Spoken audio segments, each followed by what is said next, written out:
Have you ever looked at a government and thought, wait, why are there so many officials? And what are they all actually doing? Well, congratulations!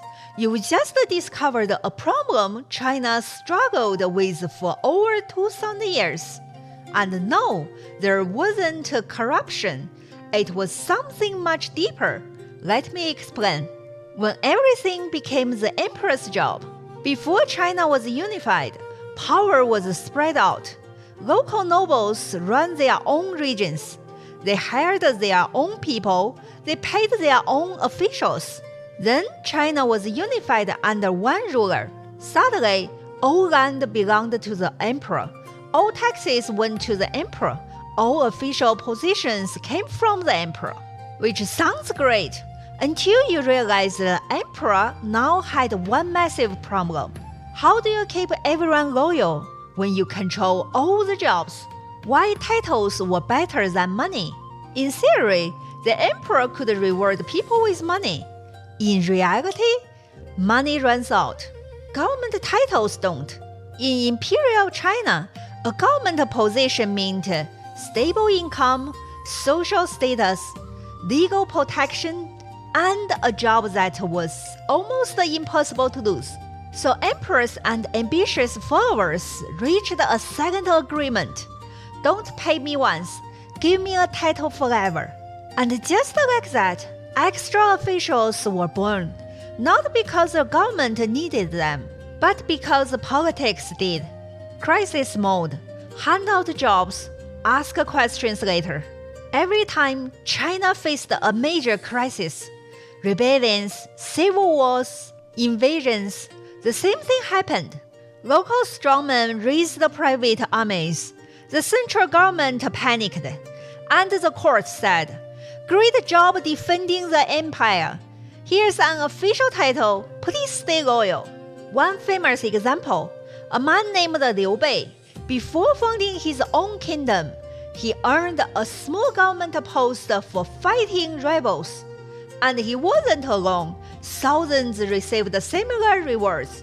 Later, the government looked at the paperwork and said, we may have hired too many people. They tried to reveal and remove some officials. It didn't go very far. When there were not even enough heads, things got so bad during one caretaker period that the government ran into a very specific problem. Ancient officials wore hats decorated with animal fur. There were so many officials that they ran out of the correct fur, so they started using dog tails instead. That's not a metaphor or anything. Dog tails, the tails of dogs. When you don't even have enough hats for your officials, you might have a staffing issue. Let's fire them, said every dynasty ever. Eventually, almost every dynasty reached the same conclusion. Okay, we have to cut government jobs. One emperor was told, you could fire 1/3 of local officials and 2/3 of officials in the capital. That's how bloated the system was. Did it happen? Of course not. Because here's the problem. Officials don't like being fired, and they are very good at resisting together. Cutting jobs meant protests, chaos, and political backlash. So most reform plans quietly died. The Song dynasty, smart, peaceful, and overstuffed. After centuries of war, China entered the Song dynasty. The rulers feared military coups more than anything, so they trusted scholars, not generals.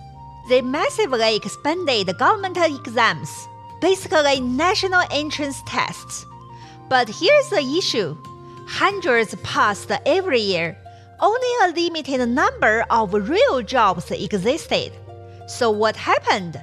Most officials got titles, got salaries, had no actual work. The state still paid them.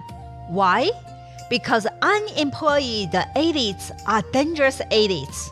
If we can't cut officials, let's tax harder. Some reformers tried to fix the system.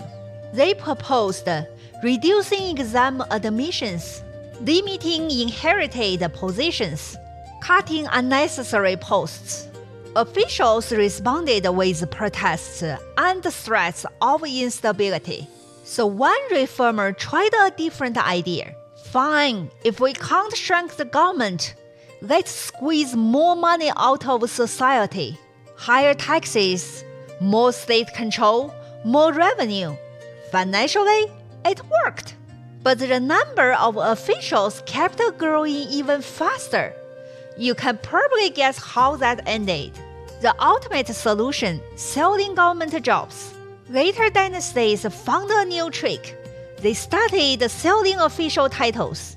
You paid a huge amount of silver. You got placed on a waiting list. Maybe you'd get a real job someday. The government didn't pay these officials. These officials paid the government. Brilliant for the treasury, disastrous for ordinary people, because anyone who finally got a job had to earn their money back somehow, usually through corruption. So why was this never fixed? Because the problem wasn't a bug, it was a feature. It was the whole system itself that was a problem. In Imperial China, power came from the emperor. Jobs came from the emperor. Loyalty was bought with titles. As long as the imperial power expanded, the bureaucracy had to expand with it. No ruler could truly stop it, because stopping it meant weakening their own authority. Extra officials were not an accident. They were the cost of absolute power that quietly snowballed out of control for centuries. Because once someone entered the system, it was very hard to push them out.